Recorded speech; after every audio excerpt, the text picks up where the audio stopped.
Hello, welcome to the next episode of How to Improve on LoL Easily. So, we're going right into it, not going to bore you. So starting with the first and most basic fact, I have to mention this at least once in the series as they are quite important. So, starting with the very easy one, unlocking your locked camera.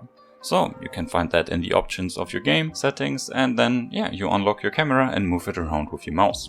So this way you're not focused only on the centered camera around your champion, but can look around you and have a broader field of vision, which obviously helps in the awareness around your champion, not so much in map awareness, but same benefits. So with this, many have some problems in teamfights. Some people would then recommend to lock it in the teamfights if you do experience these issues, but for now I would recommend just unlocking it and getting used to it. It's just so much better, not only for your mechanics in the end, but also for the added awareness and vision you have around your champion. The next one, connected to vision and map awareness, but it's a bit more tricky, but it's a great habit to start early on with so that you nail it down. And that is obviously the F keys. So the F keys F1 to F5, depending on your settings, will move the camera to your teammates. The order of teammates, you can see that on tab or next to your minimap. And then you can look at what your teammates are seeing. This obviously helps in some situations. So if you're a jungler, that's the most important thing actually. You need to know what your teammates are doing, how their lanes are going, so that you can then path accordingly and gank in some cases or pressure gank in others. The game state, not only the HP, which you can sometimes see, but also the minion wave situation, right? You can see that correctly on the minimap. So seeing this here, it's quite helpful. For top laners or other players that have teleports in their ultimates, Twisted Fate for example, this is also quite helpful to then move and TP accordingly. But leaving this more basic aspect behind and going for a bit more of a statistical one here. So, if you want to know how to win more games, the easy answer is, don't int, and especially don't int if you don't have to. So, unless the game is going really bad and you need to play super risky, you get outscaled or something along these lines, you should not int. And the time spent dead, well, you can't CS, and so your CS per minute is diminished. And that's the transition here I'm looking for. The CS per minute is the next topic. So everyone knows CS is important, and maybe you see online or somewhere how good your CS per minute is. Usually, the lower the elo, the lower the CS per minute, and as such, the lower is the gold income.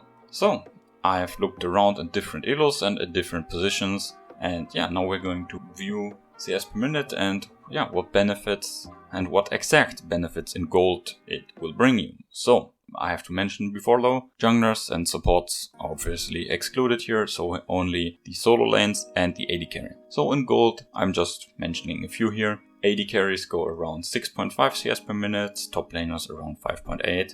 You see it on screen, I'm not going to mention all numbers. We see a slight increase here for the AD carries to 7.4, and then for master it's 7.8. Mid laners end up at a similar value. These are just examples and averages I have found around in EO solo queue, and obviously they're just some numbers to go around with. Obviously the CS per minute is not super simple and it needs a bit of context, so if your opponent is a better player, it gets harder to farm and reach the golden 10 CS per minute. It's really harder, and especially if you already have a high CSPM, getting even higher is exponentially hard. So what this means is that maybe a gold player can get 6.5 CS per minute in his gold game, but if he should play against master players, he probably doesn't get any CS. Similarly, a master top laner might only get 6.5 CS on average in his games, but should he play in bronze or whatever, he might get 20 CS per minute because he's farming everything. And again here you might have noticed that top laners in master have a lower average CS than platin top laners, and my assumption would be that, well, the game time is slower, which it means that top laners that are tankier champions usually get then less CS because they are bullied harder in lane, and obviously the team play from top laners in higher elos is up really high. So while platin top laners are a bit more egocentrical maybe and play for split push, master top laners they use their TP. Even if they're not tanks and supporters, you will see Irelias, for example, TPing down to bot lane and slaughtering them. So now let's see if we value an average minion, excluding cannon minions, for 17.5 gold. Let's see how much gold these different players make on average. So we see gold AD carries make around 113.75 gold per minute, and we see then here the increase in gold. We see in platin AD carry 15.75 gold per minute more, so he ends up around 29.5 gold. And then the master AD carry in comparison with 136.5 gold, another 5 gold more. So you see also the numbers for the other positions here, and this is gold and gold difference per minute. So that's quite something. And with this knowledge, if we look how long the games in these ranks go on average, we can further see how big the difference in income for the total game length. So the average solo queue timer gold games are 28.43 seconds, platin 27.51 seconds, and masters finally 26 minutes and 1 second. So taking a look at this, as you can see on screen, a bunch of numbers. So obviously you see the gold per game through CS here, right? Only through farming and kinda excluding cannon minions. So that's quite a lot.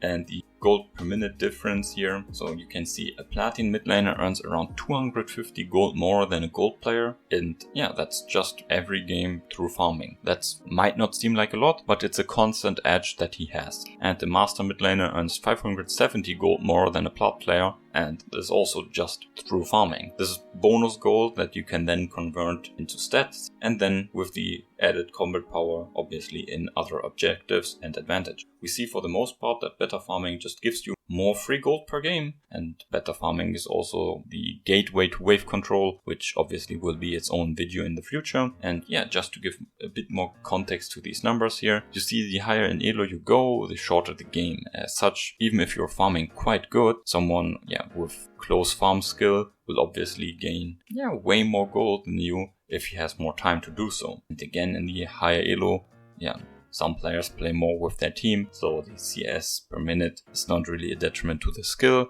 but also to the player's playstyle. So if you practice farming and can just get one more minion more, this will have great benefits for your gold income on average, and lets you have more stats than your opponents, and as such increases your chance to win. A bit more detailed than it should have been, but the end message, I think, has become clear. CSing is really important, and just getting a bit more CS than average, and especially a bit more CS than your opponent, is quite helpful, and it's just a easier and non-mechanical way to get edges in the game. Then a more detailed explanation again why you shouldn't die or int needless. So if you're not inting, your team only has 4 inters, while the other team could have up to 5. So simply comparing this, enemy team has 5 inters, your team has 4 inters, so your chance of losing are already quite inflated. But wait, there's more. From the perspective of your teammates, might carry, your AD carry or whatever, mid laner. So you're dependent on these players to carry, right? Maybe you're in a bad matchup.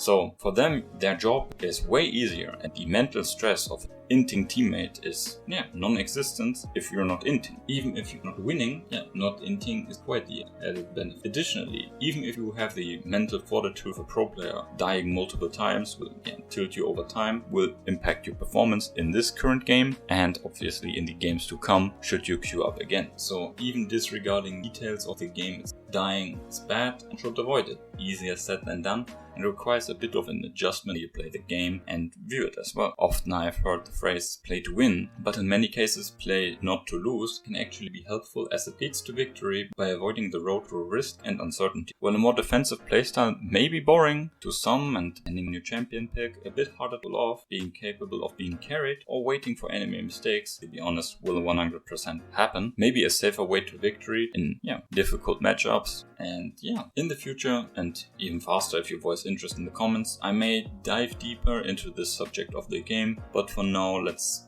keep it simple and summarize it as play safe so you don't lose and don't become a liability. Note here, especially effective if the enemy player, enemy champion is stronger than you or your champion.